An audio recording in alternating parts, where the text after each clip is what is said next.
भयानक गर्मी में भी मेरी नौकरानी गर्म चादर ओढ़ कर आती थी और जब मेरे कमरे की सफाई करती तो अंदर से दरवाज़ा लॉक कर लेती थी। जब थोड़ी देर बाद बाहर निकलती तो कहती, मेम साहब आपके कमरे में तो बहुत गंदगी थी जिसको साफ़ करते करते मैं थक गई हूँ। मैं अपने पति से शिकायत करती कि कमरे को इतना गंदा मत किया करो, इतने कम पैसों में इतनी अच्छी नौकरानी बहुत मुश्किल से मिलती है। लेकिन जब रोज़ ही ऐसा होने लगा तो मुझे कुछ शक हुआ। एक दिन काम वाली को जल्दी छुट्टी देकर खुद उसकी जगह चादर ओढ़कर कमरे की सफाई करने लगी तो कुछ ही देर बाद मेरा पूरा शरीर कांप गया। जब मुझे अपनी काम वाली पर शक रहता था, दिल करता था कि उसे काम से निकाल दूं। मैं अपने पति के साथ बैठी चाय पी रही थी। जब मैंने उन्हें अपनी परेशानी के बारे में बताया, मेरी बात सुनकर वो एकदम से चौंक गए और बोले, क्यों बैठे बिठाए तुम्हें उस गरीब औरत के साथ क्या दुश्मनी हो गई? क्यों उसके पेट पर लात मार रही हो? एक तो मैं तुम्हारी आदत से बहुत परेशान हूँ। तुम हर वक्त किसी ना किसी टोह में लगी रहती हो, हर इंसान पर शक करती हो, तुमसे तो बात करना ही बेकार है। इतना कहकर मेरे पति सागर उठे और चाय पिए बिना ही बाहर चले गए, जबकि मैं वहीं कुर्सी पर अपने पति की इस हरकत पर हक्का बक्का बैठी थी। सागर ने इससे पहले कभी भी मेरे साथ इस तरीके से बात नहीं की थी। वह तो बहुत ही अच्छे थे, उनके बोलने के अंदाज में बहुत ही प्यार टपकता था। मेरी हर समस्या को वह चुटकियों में हल कर देते थे। मुझे आज उनके इस रवैये की उम्मीद नहीं थी। मेरा अचानक से दिल किया कि अभी अपनी नौकरानी रूपा को फ़ोन करके कह दूं कि तुम कल से मेरे घर काम पर मत आना, मगर फिर सागर का सोचकर मैंने अपने इस ख्याल को अपने दिल से निकाल दिया। मुझे डर था कि कहीं वह मुझसे और ज़्यादा नाराज़ न हो जाएं। मैंने फ़िलहाल इस बात को छोड़ दिया। मैं किचन में जाकर रात के खाने का इंतज़ाम करने लगी। खाना तैयार हुआ तो मैं सागर को बुलाने चली गई। मुझे लगा था कि सागर अपने रवैये पर शर्मिंदा होंगे और मुझसे माफ़ी भी मांगेंगे, मगर उनका मिजाज तो अब भी गर्म था। उनके तेवर बिगड़े हुए थे। मेरे कहने पर उन्होंने कुछ देर तक मुझे घूरकर देखा, फिर खाना खाने बाहर आ गए, लेकिन कोई भी बात किए बिना खाना खाकर अपने कमरे में चले गए। जब मैं किचन सेट करके वापस आई तब तक सागर सो चुके थे। मैं इस बात पर बहुत हैरान थी कि आखिर उन्होंने इतनी ज़रा सी बात पर इतने गुस्से का इजहार क्यों किया था। अगले दिन जब रूपा आई तो सबसे पहले मेरे कमरे में गई और कुंडी लगाकर सफाई करने लगी। मैं बाहर खड़ी गुस्से से तिलमिला रही थी। रूपा ने कम से कम 20 दिन पहले ही मेरे घर में काम करना शुरू किया था। वह बहुत ही कम पैसों में मान गई थी। वह बहुत ही अच्छी लड़की थी, मगर मुझे उसका इस तरह कमरा बंद करके सफाई करना शक में डाल देता था। मैंने उसे 2-3 बार मना भी किया था, मगर वह बोली, दीदी मैं सबके घरों में ऐसे ही सफाई करती हूँ। मुझे बिल्कुल भी पसंद नहीं कि सफाई करते हुए कोई मेरे सिर पर सवार रहे। मैं उसकी बात सुनकर चुप रह जाती थी। जब वह सफाई करके आती तो बड़ी थकी थकी सी लग रही थी।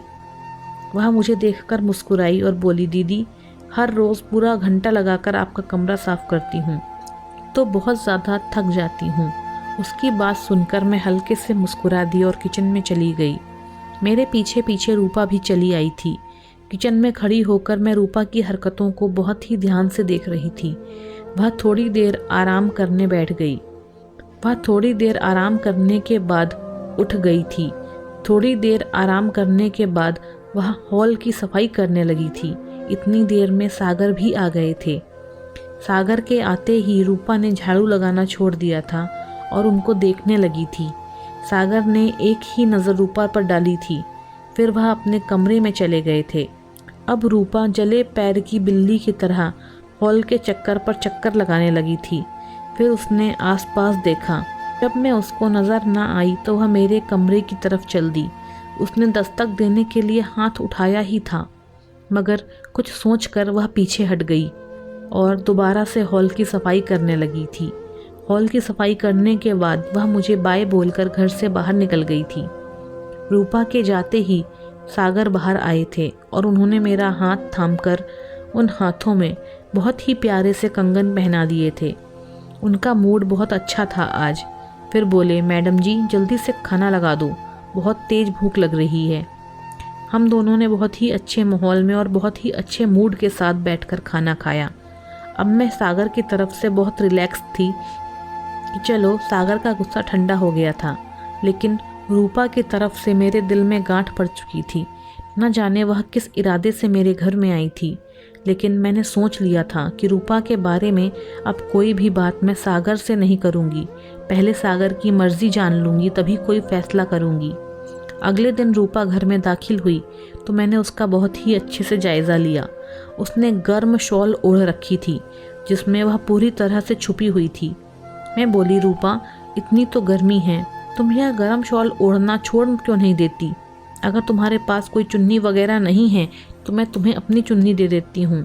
उसकी आंखें एकदम ही आंसुओं से भर गई थीं।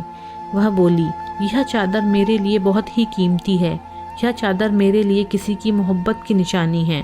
इसे छोड़कर अगर आपसे कोई चुन्नी ले भी लूँ तो क्या मेरे दिल को सुकून मिल पाएगा जो इस चादर को ओढ़ने से मिलता है? नहीं ना, तो फिर अदला बदली का क्या फ़ायदा? वह मेरे अगले सवाल से बचने के लिए जल्दी से कमरे में जाने लगी तो मुझे लगा जैसे उसकी शॉल के नीचे छुपे हुए उसके हाथ में उसने कुछ पकड़ रखा था। क्या पकड़ रखा था और क्या छुपा रही थी यह तो मैं नहीं देख पाई थी, मगर मुझे शक ज़रूर हो गया था। रूपा मेरे कमरे को अंदर से बंद करके अंदर सफाई करने में लग चुकी थी। मैं परेशानी की हालत में यहाँ से वहाँ घूम रही थी। थोड़ी ही देर में सागर भी घर आ गए थे। वह मुझे यूं परेशान देखकर बोले, क्या हुआ सुष्मिता, तुम इतनी परेशान क्यों हो? मैं ज़बरदस्ती मुस्कुराने की कोशिश करती हुई बोली, नहीं कुछ भी तो नहीं। इतनी देर में रूपा कमरा खोलकर बाहर निकली तो हम दोनों को देखकर छिटक गई और फिर जल्दी से हॉल की सफाई करने में लग गई। सागर कमरे में दाखिल हुए तो मैं भी उनके पीछे पीछे ही कमरे में गई, मगर उन्होंने मेरे कमरे में दाखिल होने से पहले ही कमरे को लॉक कर लिया था। मैं बाहर खड़ी देखती रह गई। रूपा अपना काम जल्दी जल्दी निपटाकर सागर के बाहर निकलने से पहले ही जा चुकी थी। मेरे दिमाग में एकदम से धमाका हुआ था कि जब भी रूपा कमरे की सफाई करके बाहर निकलती तो मैं कमरे में जा भी नहीं पाती कि मेरे कमरे में जाने से पहले ही सागर घर आ जाते थे और कमरे में चले जाते थे और मुंह हाथ धोकर बाहर निकलते थे। मैंने अपना माथा पीट लिया था कि मैं इतनी बड़ी बात कैसे नज़रअंदाज कर सकती हूँ। थोड़ी देर बाद जब सागर बाहर निकले तो मैंने खुद को नॉर्मल जाहिर किया, मगर अंदर से मेरे दिल में आंधी और तूफान चल रहा था। हम दोनों ने मिलकर खाना खाया तो सागर हल्की फुल्की बातें भी करते रहे, लेकिन मेरा दिल उनकी बातों में नहीं लग रहा था। मुझे अपना घर उजड़ता हुआ नज़र आ रहा था। मैंने सोच लिया था कि मैं इस समस्या को हल करके ही रहूँगी। अब अगली शाम जब रूपा काम पर आई तो मैंने उससे कहा कि तुम मेरे घर की साफ़ सफाई का समय बदल लो। तुम 2 से 5 बजे तक मेरे घर पर काम किया करो। रूपा मुस्कुराकर बोली, दीदी ऐसा मुमकिन नहीं है, इस समय तो मैं मेजर साहब के घर पर काम करती हूँ। मैंने उससे कहा कि तुम समय बदल लो, मेजर साहब के घर का काम शाम को कर लिया करना, और जिस समय मेजर साहब के घर पर काम करती हो उस समय मेरे घर का काम कर लिया करो। मेरी बात सुनकर वह ना में सिर हिलाकर बोली, दीदी ऐसा मुमकिन होता तो मैं कर लेती। अगर आपको मेरा इस समय काम करना पसंद नहीं है तो आप मेरी जगह किसी और नौकरानी को रखना चाहें तो रख सकती हैं। आपको जैसा ठीक लगे वैसा कर लें। रूपा की बात सुनकर मैं चुप हो गई थी। मैं नहीं चाहती थी कि रूपा जैसी काम वाली को मैं सिर्फ गलतफहमी की वजह से हाथ से जाने दूं। इसलिए मैंने सोचा कि पहले मामले की तह तक जाना चाहिए, उसके बाद ही कोई फैसला लेना चाहिए। रूपा एक बार फिर मेरे कमरे में चली गई थी और अंदर से कुंडी लगाकर सफाई करने लगी थी। मैं भी हॉल में बैठ गई थी और उसके बाहर निकलने का इंतज़ार करने लगी थी। इतनी ही देर में सागर भी घर वापस आ चुके थे। आज जैसे ही सागर कमरे में जाने लगे तो मैं भी उनके पीछे पीछे ही चली गई और जल्दी से कमरे में दाखिल हो गई। सागर इस बार कमरे को अंदर से लॉक नहीं लगा पाए थे। पूरा कमरा मूंग दाल के हलवे की खुशबू से महक रहा था। मैंने आंखों में हैरत भरकर सागर की तरफ देखा तो वह बोले, मेरा एक दोस्त हलवा बनाकर लाया था। मैं धीरे से मुस्कुरा दी और किचन में चली गई और कुर्सी पर बैठ गई। मेरी आंखों से आंसू की बूंदें टपकने लगी थीं। मैं जानती थी कि यह हलवा सागर के लिए रूपा ही लेकर आई थी, क्योंकि सागर तो जब घर के अंदर दाखिल हुए थे तो खाली हाथ थे। इसका मतलब है कि सागर ने मुझसे झूठ बोला। लेकिन सागर ने मुझसे झूठ क्यों बोला? इस झूठ का मतलब मैं बहुत अच्छी तरह से समझ गई थी। एक झूठ 100 झूठ का रास्ता खोल देता है, फिर इंसान सारी ज़िंदगी झूठ बोलते बोलते ही गुजार देता है। सागर को मूंग दाल का हलवा बहुत पसंद था। उसके बारे में सिर्फ और सिर्फ मैं ही जानती थी या फिर मेरे ससुराल वाले जानते थे। फिर एक काम वाली को मेरे पति की पसंद और नापसंद की जानकारी कैसे हो सकती है? मैंने देखा कि सागर मेरी तरफ आ रहे थे। मैंने चेहरे पर ज़बरदस्ती मुस्कुराहट सजा ली। मुझे पता नहीं था कि इस तरह के हालात में मैं कैसे रिएक्ट करूं, इसलिए मैंने मुस्कुराहट का ही सहारा लिया था। सागर किचन में आए तो मुझे देखकर परेशान हो गए थे। कहने लगे, क्या बात है सुष्मिता, तुम कुछ उदास लग रही हो। मैंने कहा, कुछ नहीं, बस सर में हल्का सा दर्द है। मगर मैं जानती थी कि सागर मेरी इस बात को नहीं मानेंगे। वह मेरा हाथ पकड़कर मुझे बाहर हॉल में ले आए और हल्के हल्के से मेरे सर की मसाज करने लगे। सागर की मोहब्बत देखकर मेरी आंखों में आंसू आ गए। सागर मुझसे बहुत मोहब्बत करते थे, इस बात में कोई शक नहीं था। लेकिन जैसे आजकल के हालात हो रहे थे, वह मुझे शक में डाल रहे थे। मैं सागर पर तो शक नहीं करना चाहती थी, लेकिन खुद ब खुद शक मेरे दिल में पनप रहा था। थोड़ी देर बाद हम दोनों ने खाना खाया और फिर सागर वापस अपने कमरे में चले गए थे, जबकि मैं ताज़ा हवा खाने के लिए लॉन में आ गई थी। आज मेरा दिल बहुत घबरा रहा था। आंसू खुद ब खुद आंखों में आ रहे थे। थोड़ी देर में कमरे में आ गई, सोने की कोशिश करने लगी, लेकिन नींद नहीं आ रही थी। मजबूरी में मैंने एक नींद की गोली खाई और सो गई। सुबह सागर मुझसे पूछ कर गए थे कि अगर तबीयत सही ना हो तो तुम्हें डॉक्टर के पास ले चलता हूँ, लेकिन मैंने उन्हें समझाया कि अभी मैं ठीक हूँ। मेरी तरफ से जब उन्हें सुकून हो गया तो वह ऑफिस चले गए और फिर मैंने मेजर साहब के घर की राह ली। उनका घर हमारे मोहल्ले में ही था। अभी रूपा उनके घर पर काम करने नहीं गई थी, इसलिए मैं उसकी जांच पड़ताल कर सकती थी। मैं उनके घर गई तो मेजर साहब की पत्नी ने मेरा बहुत ही अच्छे से स्वागत किया। इधर उधर की बातें करके मैंने मेजर की पत्नी से कहा, मुझे रूपा पर बहुत तरस आता है। वह इतनी गर्मी में भी इतनी मोटी गर्म चादर ओढ़कर काम करने आती है। मेरी बात सुनकर मेजर साहब की पत्नी ने मुझे बहुत ही अजीब सी नज़रों से देखा था और बोली, लेकिन हमारे घर पर तो चुन्नी में ही आती है। मैंने तो रूपा को कभी सर्दियों में भी शॉल ओढ़े नहीं देखा। मेजर साहब की पत्नी ने जब यह बात कही तो मैं एकदम से चौंक गई थी। मुझे समझ ही नहीं आ रहा था कि मैं अब उनसे क्या बात करूं। फिर मैं बोली कि रूपा को न जाने क्या फोबिया है। वह बेडरूम की सफाई करते हुए न जाने अंदर से क्यों कुंडी लगा लेती है। मेरी इस बात पर मेजर साहब की पत्नी बहुत ज़्यादा हैरान हुई थी और फिर बहुत ही सुलझे हुए अंदाज में बोली, ठीक है, हमें नौकरों के साथ नरमी से पेश आना चाहिए। हर एक का काम करने का अपना एक नियम होता है और एक हद होती है, लेकिन मैं तो किसी भी काम वाली को यह इजाज़त नहीं दूंगी कि वह मेरे बेडरूम को अंदर से कुंडी लगाकर सफाई करे।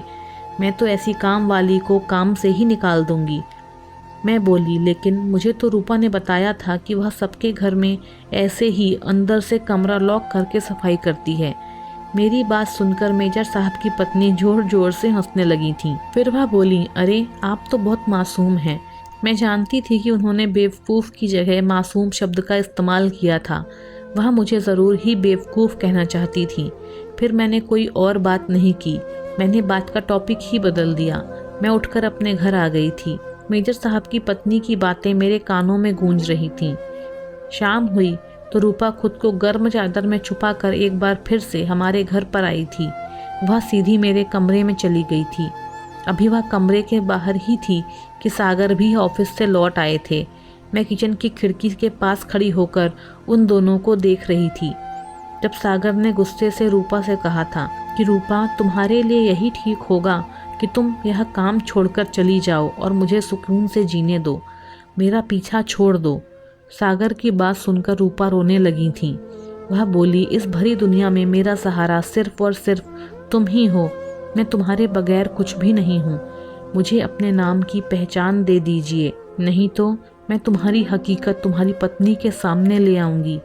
फिर तुम क्या करोगे? इतना कहकर रूपा लॉन की सफाई के लिए बाहर आ गई थी। मैं तो रूपा के शब्दों पर ही हैरान रह गई थी। आखिर रूपा के पास सागर का ऐसा कौन सा राज है जिसकी वजह से वह उनको डरा धमका रही थी? फिर वह यह क्यों कह रही थी कि सागर रूपा को पहचान दे दे? यह सब बातें किसी अनहोनी की तरफ इशारा कर रही थीं।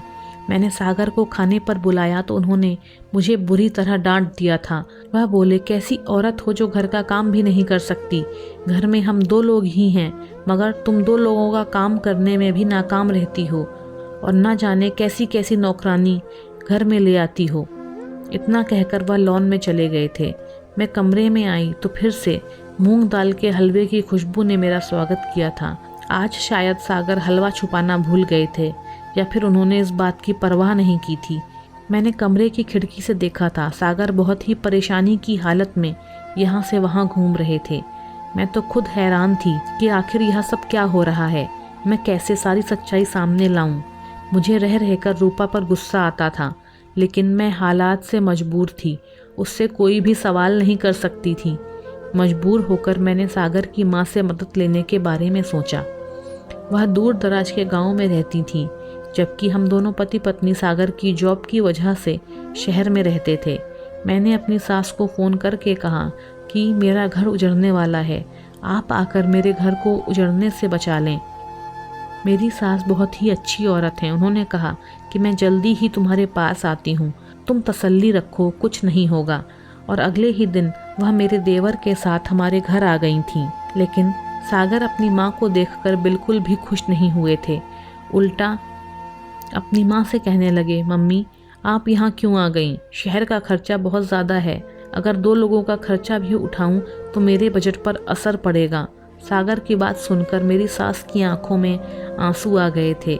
मैंने सागर को चुप रहने का इशारा किया तो वह बोले, तुम हम माँ बेटे के मामले से दूर रहो।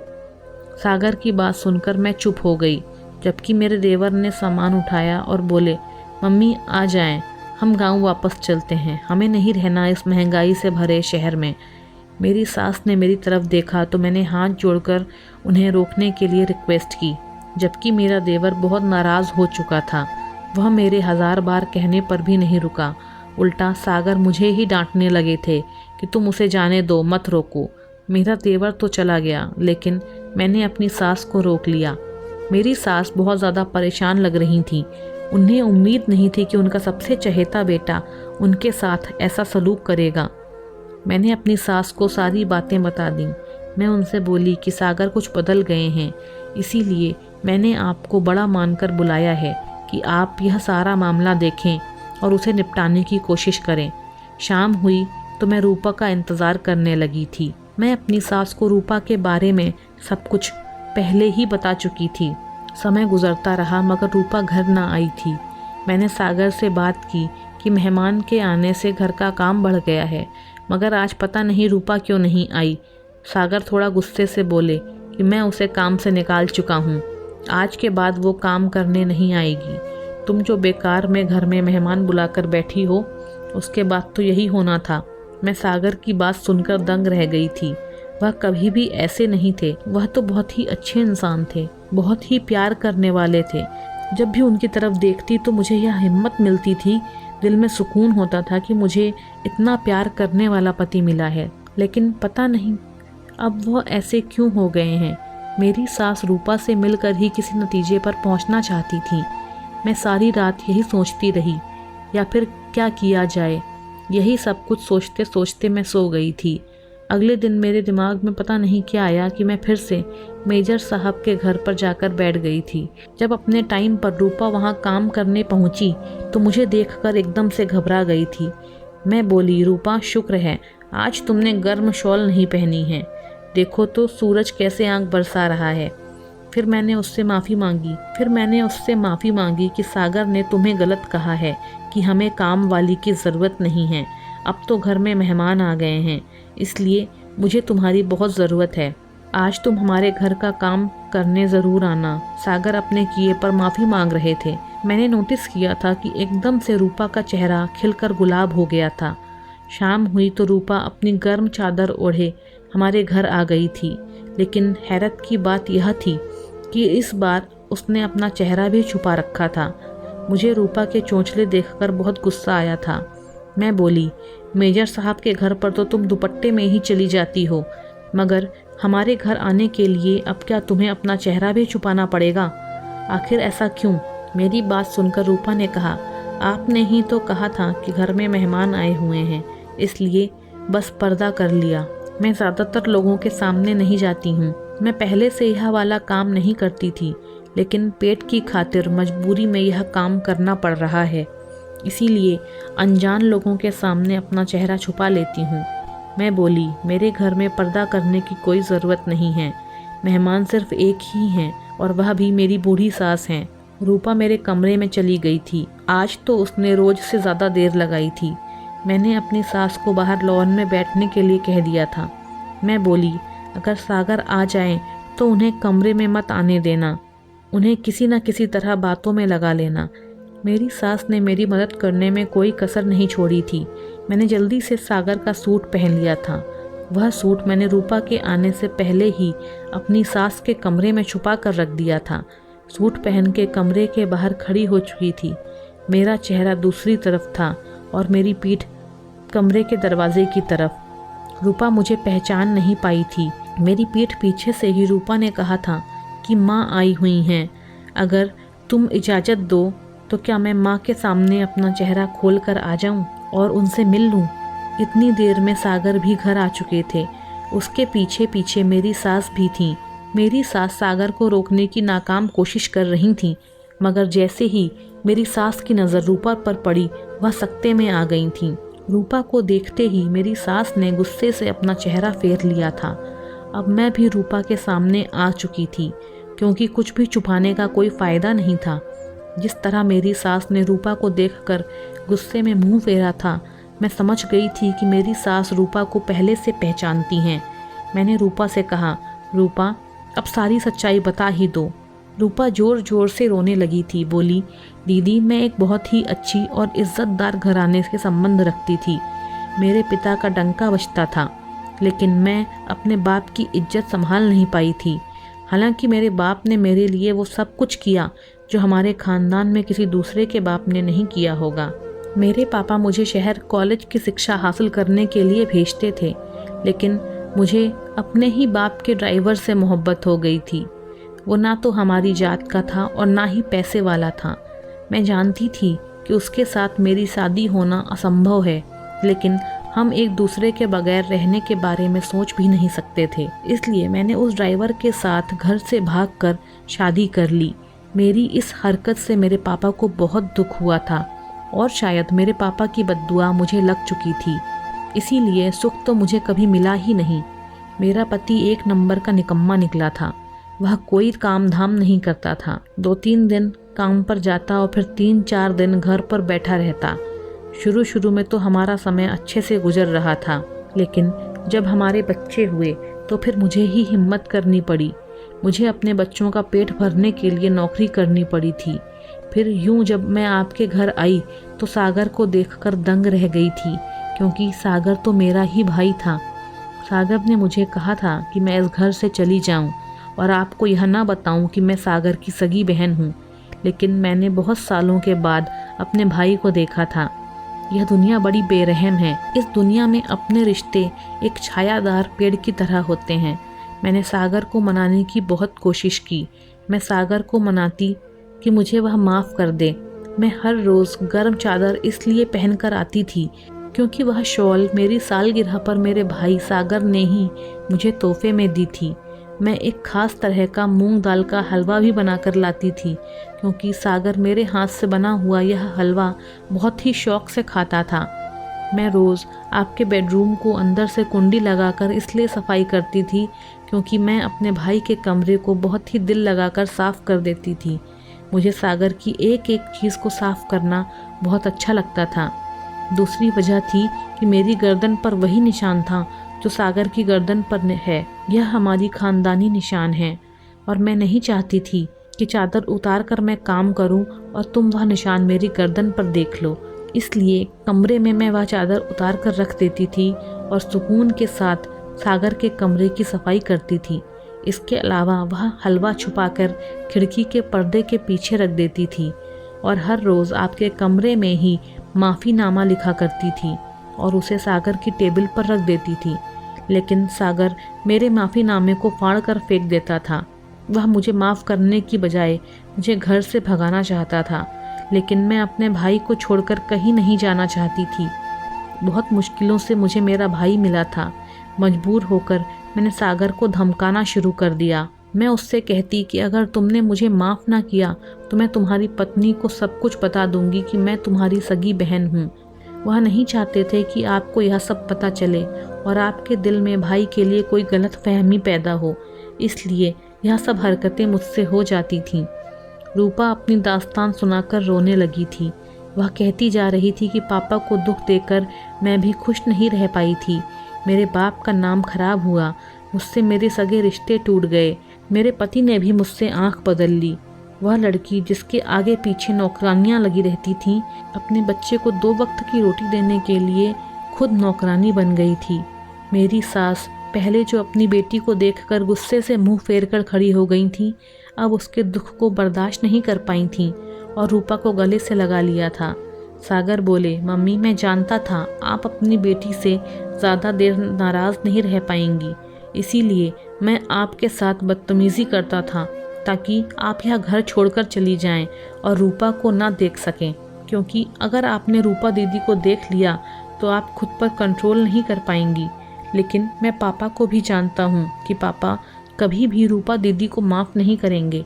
मैं आगे बढ़कर बोली, सागर, माँ का दिल किसी भी तरह गलत फैसला नहीं कर सकता। रूपा दीदी अपने हिस्से की सज़ा भुगत चुकी हैं, अब आप भी उनके सर पर हाथ रखकर उन्हें माफ़ कर दीजिए। सागर की भी आंखें भीग गई थीं। उन्होंने रूपा दीदी को माफ़ कर दिया था। हम सब लोग रूपा को लेकर गांव गए थे। मेरे ससुर ने जब रूपा को देखा तो उनकी आंखें भर आई थीं। बरसों पहले रूपा ने जो जख्म मेरे ससुर को दिए थे, शायद अब वह भर चुका था। उन्होंने अपनी इकलौती बेटी को सीने से लगा लिया और उसे फौरन ही माफ़ कर दिया था। रूपा अब हमारे गांव की हवेली में ही अपने बच्चों के साथ रहने लगी थी। रूपा के 2 बच्चे थे। गरीबी की मार झेलते झेलते उनके चेहरे की रौनक खत्म हो गई थी, लेकिन अब आगे आने वाली ज़िंदगी में उनके लिए खुशियाँ ही खुशियाँ थीं। हमें इस कहानी से एक सीख ज़रूर मिलती है कि माँ बाप का दिल दुखाकर बच्चे कभी सुखी नहीं रह पाते, इसलिए कभी भी अपने माँ बाप का दिल ना दुखाना।